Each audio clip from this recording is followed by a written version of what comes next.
आपका सवाल जो है वो ये है कि साहेबगंज का नाम साहेबगंज कैसे पड़ा।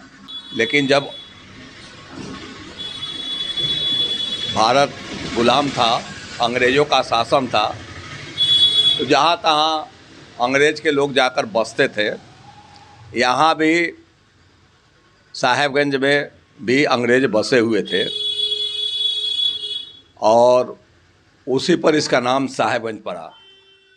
मैं मुजफ्फरपुर के साहेबगंज में मौजूद हूं और एक ऐसे खबर से आपको अवगत कराने जा रहा हूं जिसे सुनने के बाद आप चौंक जाएंगे। खबर यह है कि साहेबगंज का नाम साहेबगंज कैसे पड़ा, यह जानने के लिए बहुत से लोग इच्छुक होते हैं, बहुत से लोग जिज्ञासु हैं। तो हमारे पास बातचीत करने के लिए, खास बातचीत करने के लिए कांग्रेस के प्रखंड अध्यक्ष प्रेमचंद जायसवाल है, जो सामाजिक कार्यकर्ता भी है। तो हम इनसे जानेंगे कि साहेबगंज का नाम कैसे पड़ा। पुराने लोग हैं, सामाजिक लोग हैं। सबसे पहले हमारे चैनल में आपका स्वागत है। इसको नहीं धरना है। आपका सवाल जो है वो ये है कि साहेबगंज का नाम साहेबगंज कैसे पड़ा। ये बहुत पुरानी कहानी नहीं है, लेकिन जब भारत गुलाम था, अंग्रेज़ों का शासन था, तो जहाँ तहाँ अंग्रेज़ के लोग जाकर बसते थे। यहाँ भी साहेबगंज में भी अंग्रेज़ बसे हुए थे और उसी पर इसका नाम साहेबगंज पड़ा। बहुत पहले यहाँ काफ़ी साहित्यिक सम्मेलन, कवि सम्मेलन और सब बड़े बड़े विद्वानों का सम्मेलन हुआ करता था। तो उस समय एक बहुत विद्वान कवि ने साहेबगंज पर एक कविता लिखा था। जिंदगी कुछ भी नहीं सिर्फ एक रंज ओ गम है, शायरी कुछ भी नहीं सिर्फ एक तंज है, नाम से काम का है ना कोई वास्ता, एक भी साहेब नहीं फिर भी साहेबगंज है। तो अब तो एक भी साहेब नहीं रह गया, लेकिन जब साहेब था तो उसके नाम पर इसका नाम साहेबगंज पड़ गया। आज भी जो साहेबगंज का नक्शा है उसमें कहीं भी साहेबगंज नहीं है। सीधे केशव चौक से बाया नदी पुल तक एक सड़क है जिसको लिखा गया है साहेबगंज को।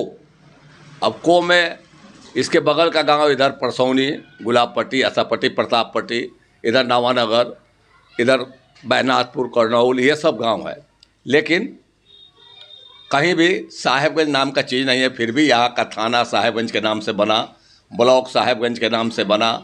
और जो था उस ज़माने में, पूर्व के ज़माने में, यहाँ वो माने खड़िया मिट्टी से वो बनता था। आपको खड़िया मिट्टी से बनता था, उसको सोरा बोलते थे।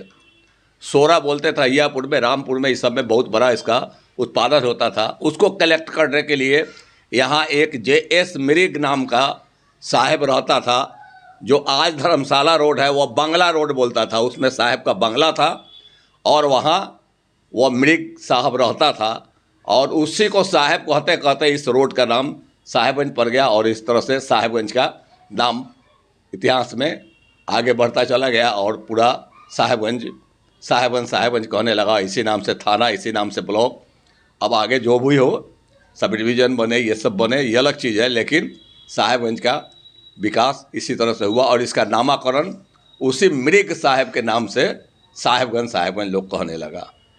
तो आपके कहने के अनुसार अंग्रेज लोग यहाँ रहते थे। हाँ। इसलिए साहेबगंज का नाम साहेबगंज पड़ा है। अंग्रेज यहाँ थे और वो बांग्ला रोड था, जो आज का धर्मशाला रोड है, वह बांग्ला रोड था। और उस बांग्ला में साहेब का बांग्ला था, उसकी फुलवाड़ी थी।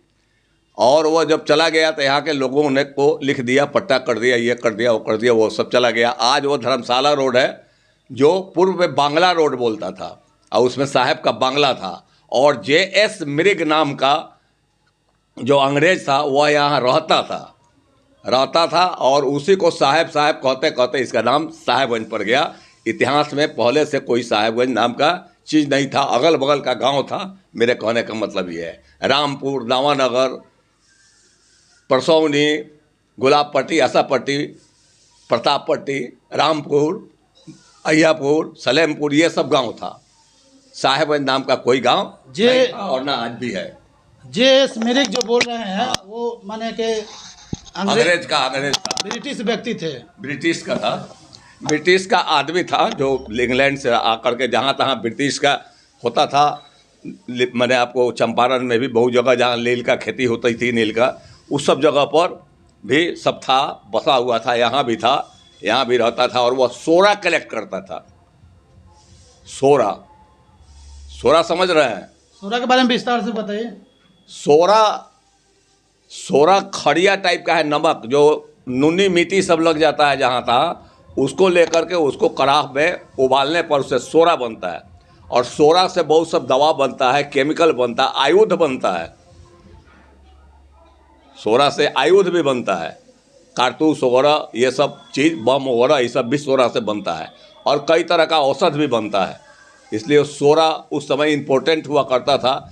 इसको यहाँ कलेक्शन करके, जैसे नील की खेती होती थी और वहाँ से कलेक्ट कर करके लोग, अंग्रेज ले जाता था, अपना बेचता था, उसका बिजनेस करता था। वैसे ही सोरा का यहाँ जो हाथ बैठा हुआ था साहेब करके, ब्रिक साहेब, वह कलेक्ट कर ले आकर के अपना अंतर्राष्ट्रीय बाज़ार में या चाहे ऊपर के बाज़ार में बेचता था और उसका अच्छा कीमत लेता था।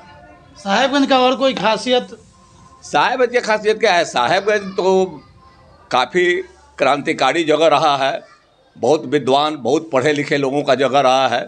कवि, साहित्यकार, स्वतंत्रता सेनानी सभी लोग हुए साहेबगंज से। यहाँ से बुद्ध भी इस मार्ग से पास किए हैं। और उसके पहले भी कई लोगों का ये है, अशोक चौक जो बोलता है वह बुद्ध का ही रास्ता है। इधर से बुद्ध उस ज़माने में जब चले वहाँ से और लुम्बिनीगंज जा रहे थे, और बोध गया से जब चले और जब लुम्बिनीगंज जा रहे थे तो इस रास्ते में, इसी रास्ते होकर के गए, जो कि ये जो आपको लाला छपरा जो है, जो देवला है, वो उस समय राजा वेंग का राजधानी हुआ करता था। वहाँ उसके याद में बनाया गया था वो देवला स्तूप है वो। तो ये सब तो ऐतिहासिक जगह है। ये है केशव चौक को पहले लोग चंडाल चौक भी बोलते थे। वो सब तो अपभ्रंश नाम था। केशव चौक कुछ नहीं था। केशव चौक एक जगह था, वहाँ पर कोई बाजार उजार नहीं था। ये सब तो हम लोगों का अपने आँख से देखा हुआ है। थोड़ा बहुत 2-4 चाय पान का दुकान था। और वो चंडाल चौक ऐसा ही लोग अपभ्रंश नाम रख दिया, गलत नाम रख दिया। वो प्रतापपट्टी का एक मोहल्ला था, उसको टोला पर बोलते थे। वहाँ जो लोग बसे हुए थे, ज़्यादा मुस्लिम बिरादरी के लोग थे, उसको टोला पर कहा जाता था कि टोला है, टोला है, माने एक टोला है, प्रतापपट्टी का एक टोला। बाद में उसका नाम केशव चौक इसलिए पड़ गया कि उस समय कांग्रेस के अध्यक्ष थे केशव प्रसाद सिंह, है ना, उनका निधन हो गया था। वो काफ़ी मिलनसार, सभी लोगों से मिलने जुलने वाले अच्छे लोगों में से थे। इसलिए सब लोग सामाजिक दृष्टिकोण से उनके नाम पर उस चौक का स्थापना कर दिया। वहाँ स्तूप भी था, जो अब स्तूप टूट गया है। और जो जानना चाहते हैं से पूछिए। तो सुन रहे थे आप, जो कांग्रेस के प्रखंड अध्यक्ष हैं प्रेमचंद जायसवाल इनका नाम है और सामाजिक कार्यकर्ता भी है। और इन्होंने बताया कि ब्रिटिश जो है कि JS मिरिक नाम के व्यक्ति, माने कि ब्रिटिश लोग यहाँ रहते थे, अंग्रेज के लोग रहते थे धर्मशाला रोड में, और उन्हीं के लोग साहेब कहते थे। और अंग्रेज लोग के ही इसी को लेकर जो है कि साहेब का नाम पड़ा। तो हमारे चैनल से जुड़े रहे और हमारे चैनल का हर अपडेट पाने के लिए हमसे बने रहे। और मेरा नाम आपको बता दें कि मेरा नाम अमन भारती है।